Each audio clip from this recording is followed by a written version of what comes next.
Hello, family. Welcome to Toast to Love. I am Isaac McJimpsey. And I am Jackie McJimpsey.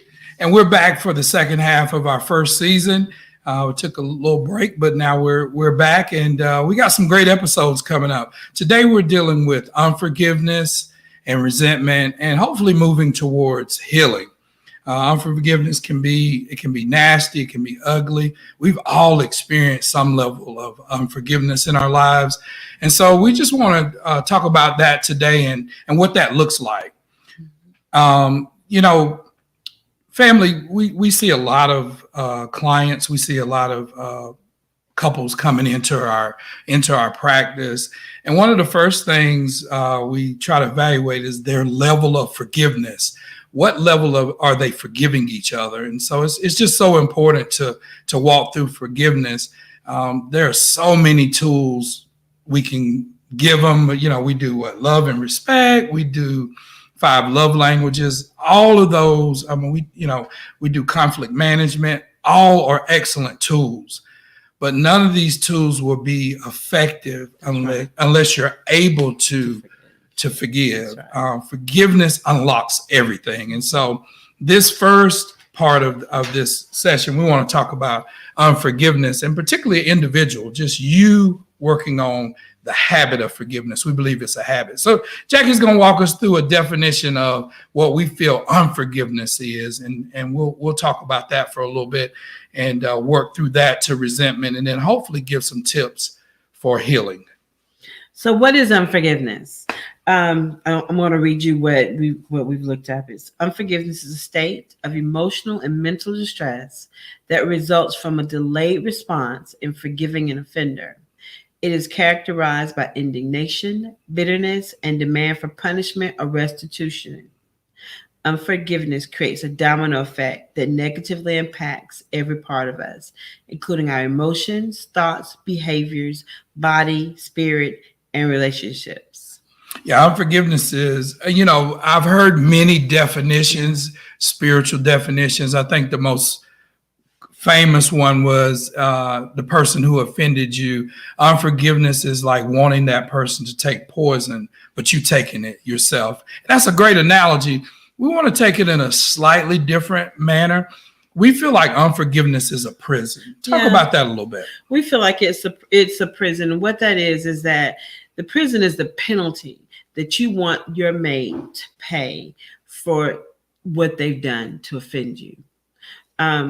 You can't break, when you think about it, when you go into a prison, you're locked up, you can't break free, you're stuck, you're constantly thinking about what you did that ended you in the spot. And it continuously plays over in your mind. Right, that's right. And it can it drives you crazy. It can lead to insanity. You have to understand that you got, not only you're in that prison, you're trying to put your mate in the prison, but in putting your mate in that prison, you put you and your family and the people who know you and surround you in the same prison. Hey, one of the techniques we use with the person who's been offended, we always ask them the question, and you can do this, not play this, but do this with yourself. What penalty could you require of the person who hurt you? And when I ask that, I always ask that to the person offended, like, hey, do you want me to shoot this guy or lady? Do you want me to slap him? What penalty was going to make you feel better? You would take their blood, to beat them up.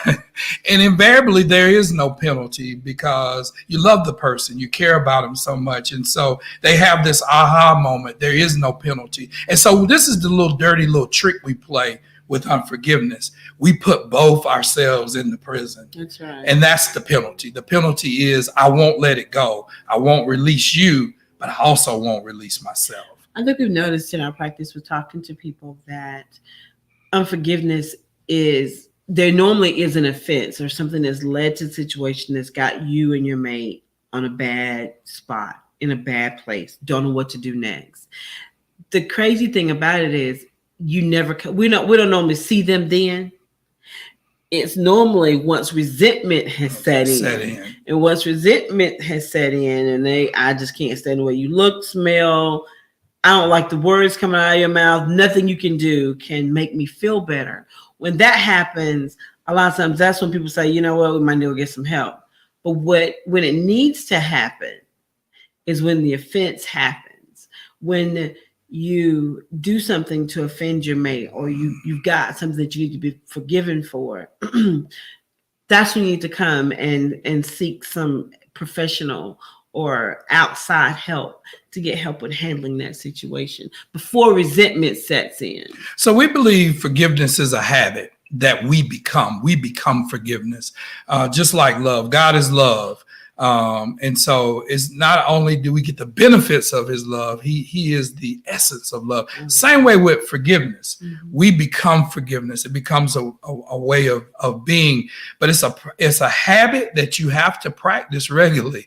And many of us, and I'll say this, we get out of practice. Oh, yeah. And so it leads to, as Jackie was saying, resentment, a prolonged period of time where you don't forgive, whether it's your spouse, whether it's your parent, whether it's your child, whether it's a sibling, a prolonged time where you don't release it.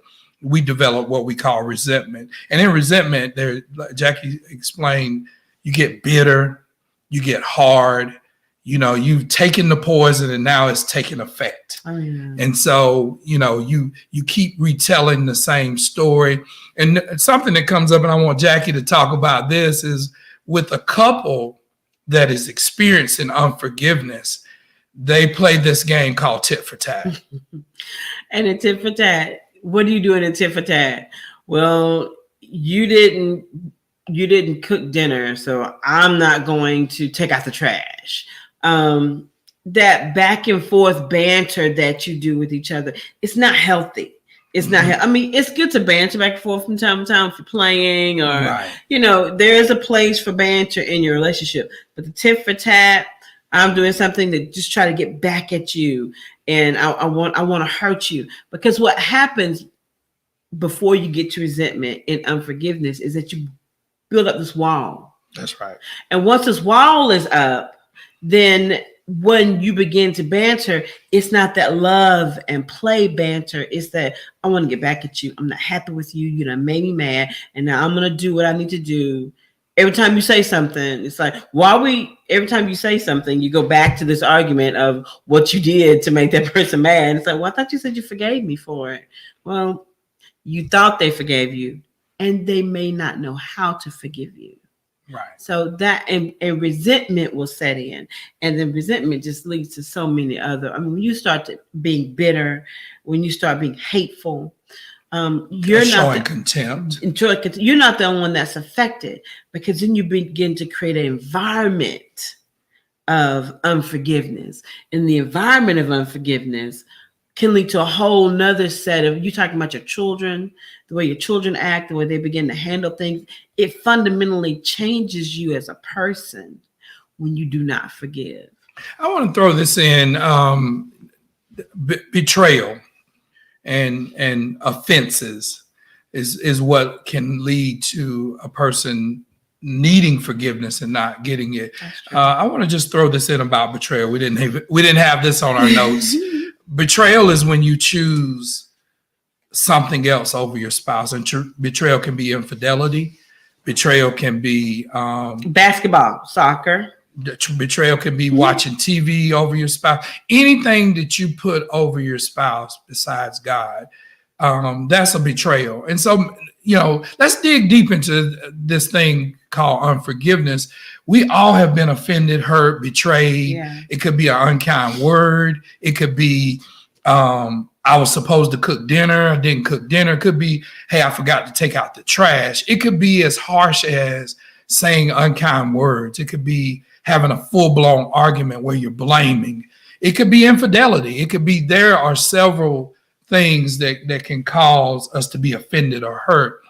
And when those things happen, we have to quickly dive in there and make sure that we resolve those issues, because once resentment sets up in the heart, that's a hard wall to tear down. It's a hard wall to tear down. And many couples, we're seeing the effects of resentment is that they take on a whole different life than what they Mm-hmm. imagined. They're doing things differently. They're sleeping in other beds. They're having dinner apart. They're putting up a front that things are good, but Hey, they're developing relationships with other people that they feel like they can trust, and it's tearing up your relationship. And what's sad about that is that you don't even realize, you're thinking, I'm talking to someone that is going to help me through a situation. They've given me good advice before. But when that person is of the opposite sex and they begin to console you, oh, That's I'm right. so sorry to hear That's that. right. I hate that had to happen to you. That's my husband. I'm his wife. He doesn't want anybody else consoling me over a situation that we're having. That's right. Together. That's something that we need to do. But when you find that happening, then what tends to happen is you're causing a rift and you're increasing the unforgiveness. It's just gonna grow into something that didn't have to. And we encourage at this point, I want to put in this plug. Yeah. Toast to Love is part of Marriage Uncut. Marriage Uncut is our counseling and coaching business. We counsel and coach couples. We help them walk through forgiveness. We help them get the tools they need to have a flourishing relationship. So at the end of the day, we want relationships flourishing. Our partners are Tanya and Kat Garrett, and they just celebrated 15 years. And so we just want to put that plug in. One of the things they truly believe, and we believe as well, is couples. Helping couples. That's the whole thing. And so if you're walking through a tough patch, find a good godly couple that you can trust that can walk you through unforgiveness. Or, hey, come see us at marriageuncut.com. Just wanted to put that plug in. Jackie, at this point, we talked about what unforgiveness is. We've looked at resentment, and we feel so important about this topic is that we're going to do a two-parter, but we're transitioning to how does unforgiveness affect you as an individual? How does it affect you? Well, it's a lot of things it can do. Unforgiveness can cause you to go bursts of anger. It's like, why are you so mad? I just asked you what you're looking at.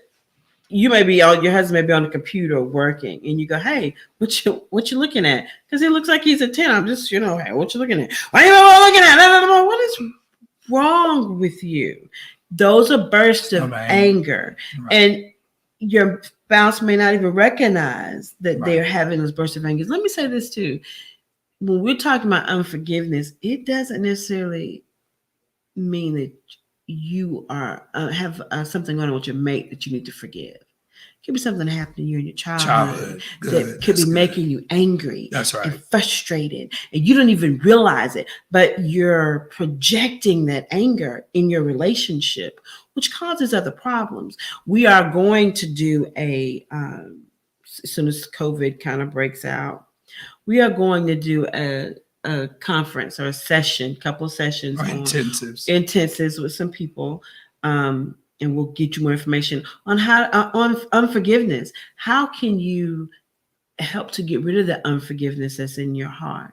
Before you go any further, I just want to piggyback on that.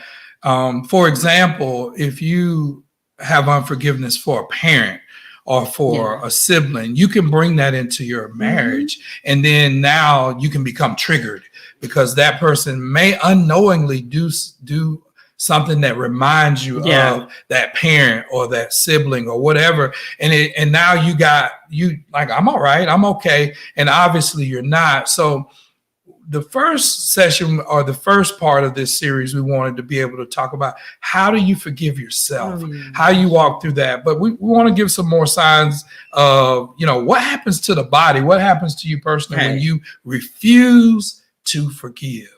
Along with bursts of anger, randomly getting upset, you can be physically sick. Some of the things, depression, high blood pressure, anxiety, that you're carrying a lot of anxiety. When you start to notice, you might need to we need to do some forgiveness, what we call forgiveness therapy. If you're having some of these problems and it's unexplained, I've never had high blood pressure. I've never had anxiety. Right. I've never had some of these things going on. What's wrong with me? Another thing that can happen, you keeping a list of offenses. Hey, did you just you did it again? Did you leave the toilet sit up on a toilet? Did you forgot to wash the dishes? You're not taking out the trash. You're not cutting the grass. I mean, Right. It's like, oh wow, I just came in and said hello. How you doing today? Right. What's the attacks for? Right. Running those tallies, I think is so unhealthy, because at the end of the day, I mean, if you're keeping a list, who can live up to the list? And some of those things can be trivial, and then some of those things can be really significant. And so not only you're keeping a tally in your relationship, but you're keeping that tally in your heart. Yeah. And that can lead to not having intimacy. That can affect your sex life. That can affect all these things, just stem from unforgiveness. So, beloved, we want you guys to walk in forgiveness. I want to throw this one in there. The playing the scenes over and over. Man, if you're still talking about something somebody did to you 5 years ago and how they hurt you and how they harmed you, that's an unforgiveness, and you got to let it go. And one of the things we encourage is to reframe the story. The inability to reframe means you're giving that person so much power. That's right. In your life. You're giving them the power of what they did, but you're giving them power over your emotions. You're giving them power over your feelings. You're giving that person so much power. And so you want to release them from that so they don't have that authority and power over you. Hey, let me say this. Isaac and I do counseling and coaching. Well, let me say, we also get counseling and coaching. That's right. And one of the things our therapist has said to us before is, what story are you telling yourself? Oh, that's good, Jackie. Go with it. Hey, I just ask you what you're doing on the computer. What you're looking at on the computer. What you think I said? Like, I wasn't trying to accuse you of cheating, lying, stealing, or trying to embezzle money from the National Bank. I said just what you was looking at, because you look like your intent. What did you tell yourself in those 5 seconds that made you get nasty and upset or yell? And I'm just using that example because it's just a simple something you can use that can happen in day-to-day life. And if you don't get control over your emotions and your feelings and begin to tell yourself a different story, then things can go really sideways really fast. The stories we tell ourselves that this person doesn't like me, this person isn't for me, when in fact we don't know. We're not aware. And when you're in unforgiveness, you're going to tell yourself the worst case scenario. So be careful. Be careful with that. I want to delve into what effects does unforgiveness have on the brain. We listed before the thing where we keep retelling the same story. That's called rumination, where we keep reinforcing the negative emotion we have with somebody. Somebody cut you off in traffic, and now every time somebody cuts you off, you go to this deep, dark place because you've told yourself a story. I'm gonna be late for work, or I could have been killed in this accident, or just these nasty things. Instead of saying, hey, I survived that storm. Hey, I lived through that accident. It's just the way you begin to tell yourself that story. Another one is diminished memory. We begin to remain stressed out for long periods of time. We forget what happened in that, what actually happened. And you keep retelling yourself some of the negative sides, and you kind of forget, hey, I did turn right before they hit me and avoided death or imminent danger. One of the other things that I think is very important is separating what somebody did from the person. That's right. We're not the sum total of the things that we do, and we're definitely not perfect people. We're gonna offend, we're gonna sin, we all fall short of His glory. And I think it's important, particularly in your relationship, is that Jackie has no bad will towards Isaac, that she doesn't have bad intentions. Does she have the ability to hurt my feelings? Does she have the ability to wound me? Yes. not intentionally. So we have to separate out a person's actions, not to excuse them, but separate that out from the person. I know who Jackie is. I know she loves me. I know she cares about me. She's just not a perfect person, and neither am I. So separating that thing out and not lumping together the fact that somebody offended or wounded you and make that the sum total of who they are. So guys, we've talked about unforgiveness. We've talked about resentment. Just want to share this small story while we're closing. The Bible says in Matthew 9, in those first 8 chapters, Jesus was healing a man. A man was paralyzed. And so Jesus makes this statement. He asked the man, he says, "You're forgive." Well, he says to the man, "You're forgive." Then he heals the man. And so the religious folk said, "Who is this? Who does he think he is?" And he asked them a question: "Is it more powerful that I forgave him or that I healed him?" And so what he was declaring there was something awesome to me. I love this as a theologian. He was declaring himself as God, the power to forgive and the power to heal.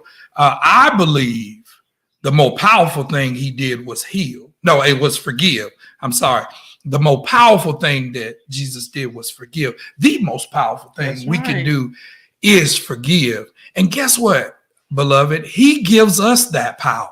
We have the power and the authority to forgive, to let go. And so I'm encouraging you this week, and Jackie's going to make a challenge to you, but to get with yourself, No, let's not focus on our spouse quite yet, but let's get with ourselves, because you have the power and the authority, just like Jesus did, to forgive, to let go, that's right, to wipe the slate clean. And not just for the person, but for yourselves to walk in wholeness. So tell us, Jackie, tell us about this challenge as we close out. What we'd like for you to do is write down a few things that you're not forgiving yourself for. Either there's things that's happened, what do you need to forgive yourself for? Write those 2 or 3 things down. Then get in the mirror every morning and forgive yourself for those things that you need to forgive yourself for. Yeah. And hey, if you want to share, if you like to share, hit us at marriageuncut.com or DM us on Facebook, Isaac McGimsey or Jackie McGimsey. We have LaTanya Garrett or Kat Garrett. You can DM them too. But slide in a DM. Let us know how that worked for you. We don't have to share that with anybody. That's just something we can just kind of have together. But if there's something that you need to forgive yourself for, take time this week. Start today, start tomorrow morning, start tonight. Write down a piece of paper, 2 or 3 things, get in the mirror every morning or afternoon and say, I forgive myself for whatever you've written on that paper. Family, remember, forgiveness is a habit. And we thank you for taking the time with us. Next week, we'll be talking about how not only just forgiving yourself, but then how do you forgive others? We're going to delve in, finish this thing off in a powerful way. And so we look forward to seeing you next week on Toast